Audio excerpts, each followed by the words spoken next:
To just give you a background, ito pong magsasalita, he suffered yung tinatawag na exfoliative dermatitis secondary to psoriasis vulgaris with psoriatic arthritis. Ladies and gentlemen, join me in welcoming, couple to, pero unahin muna po natin yung babae para siya magsabi kung ano talaga yung nangyari. Join us in welcoming Mr. and Mrs. Mario and Ludi Raimundo.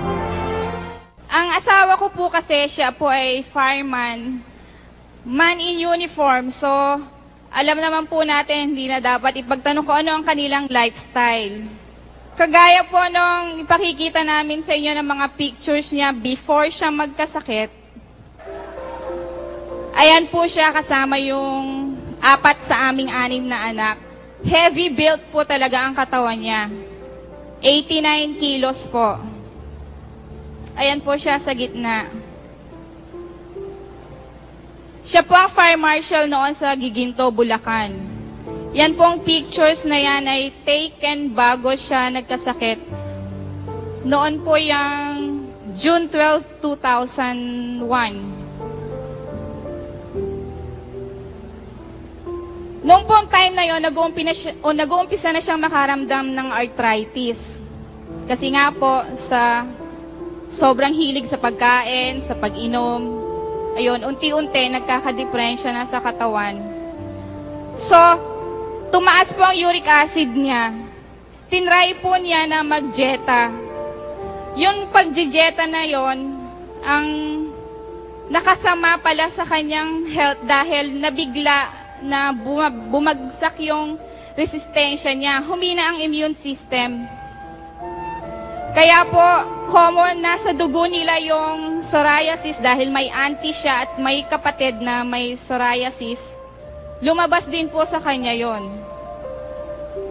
Ayan po siya, yung pictures na yan, taken ng February 2002. Nagmula lang po yan nung nagkaroon siya ng sugat dito sa noo, September 2001. Doon po nag-umpisa na kumalat sa ulo hanggang sa buong katawan. September to February, in 5 months time, lumala po siya ng ganyan. Dahil sa sobrang hina ng resistensya ng katawan niya, hindi na nakayanan ng immune system niya yung pagkakaroon niya ng psoriasis. Noon pong time na yon, lahat ng mga kaibigan namin na gustong makatulong dahil nakita na ang kalagayan niya ay parang hopeless na. Sinasamahan po kami sa mediko, sa ibang dermatologist, sa iba pang doktor na alam nila na baka sakaling makatulong. Pero lahat po na yon sa pagpupursigi po namin na mahanap talaga yung makagagaling sa kanya. Kasi kahit po ganyan ang kalagayan niya noon, hindi po nawala sa puso namin yung pag-asa na meron pang kagalingan yung karamdaman niya. Deep in our hearts, alam namin na pagsubok lang yung aming pinagdadaanan. May purpose kung bakit dinaranas namin iyon, hindi lang namin alam kung hanggang gaano katagal. Then, nagkataon po na yung isang kaibigan namin na kasamahan niya sa trabaho, may kagrupo po yon sa ME na nagpo-forever na po siya at meron bayaw na gumaling din sa sakit na psoriasis. So, sinamahan po sa amin yon. Isang gabi dumating sila. Sila Tita Huling, Tito Rudy, si Upline Merly at si Tito Benny.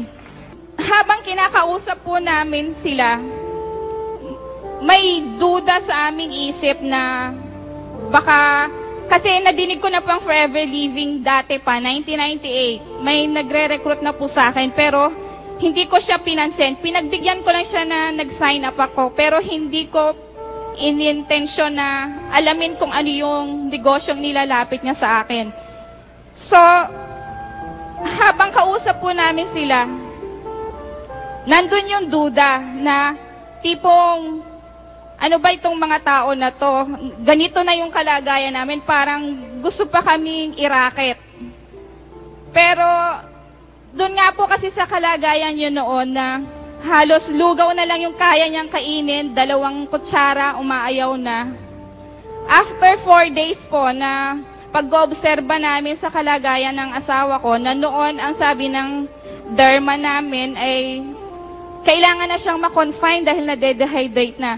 Sobrang dami na po yung natatanggal na balat na sa isang maghapon, 2 dustpan ang nawawalis namin sa buong kwarto. Sa bilis ng pagpapalit ng balat niya, na doon naman tumatapon yung nutrients ng kanyang katawan. So, lugaw lang po ang kinakain, tapos ganun kabilis tumatapon ang balat niya.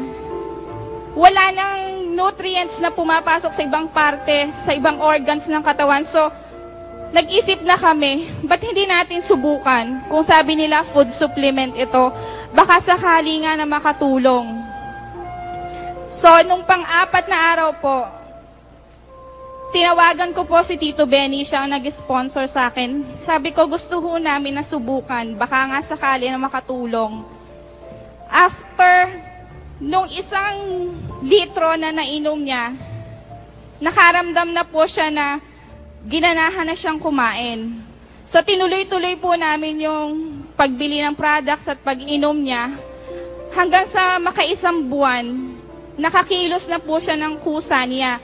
Kasi nung datnan po kami nila Tita Huling noon, tinutulungan ko siya na ikilos ang kanyang kamay, sinusubuan, itinatagilid, ibinabangon, binibit-bit sa kilikili para makatayo siya. Alalay namin ng mga ko para makalakad. Talagang hirap na hirap po ang kalagayan niya noon. Halos para kang nag-alaga ng sanggol na malaki. Lahat ng kailangan niya sa katawan, gagawin mo para sa kanya. So, nung makita po namin na may improvement dun sa pag-inom niya ng products, tinuloy-tuloy lang po namin yon hanggang after 6 months, nakakalabas na po siya ng bahay.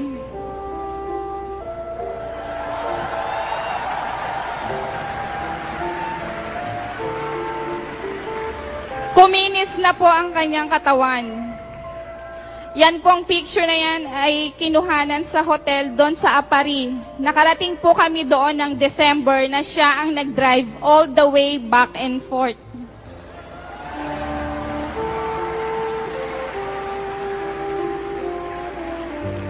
Payat man po siya noon tingnan, pero ang katawan po niya ay balik na sa dating sigla. Yan naman po, April this year, nakarating po kami sa San Mariano, Isabela. Siya din po ang nagda-drive. Ganon po kaganda ang ating mga produkto. At ngayon po, balik na siya sa dati niyang katawan na healthy na ulit, mataba.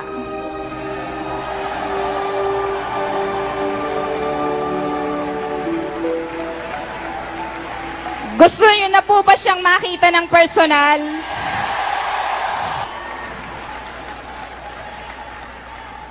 Ito po siya, si SFO3 Mario Raimundo.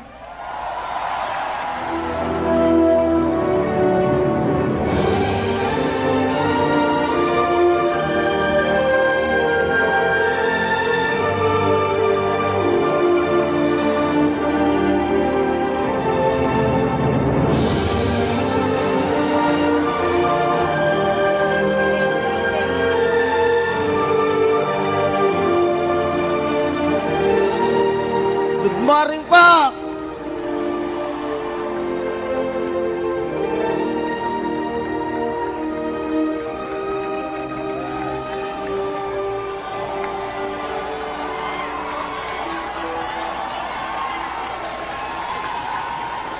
Nung una po, ayoko sana. Kaya lang, gusto ko makatulong. Kaya ho, pumayag na rin ako. Ilang beses na ho kaming iniimbita sa Green Hills na magsalita, pero tinanggihan po namin. Kaya lang, nung maisip ko, siguro marami kami matutulungan. Kaya pumayag na rin po ako.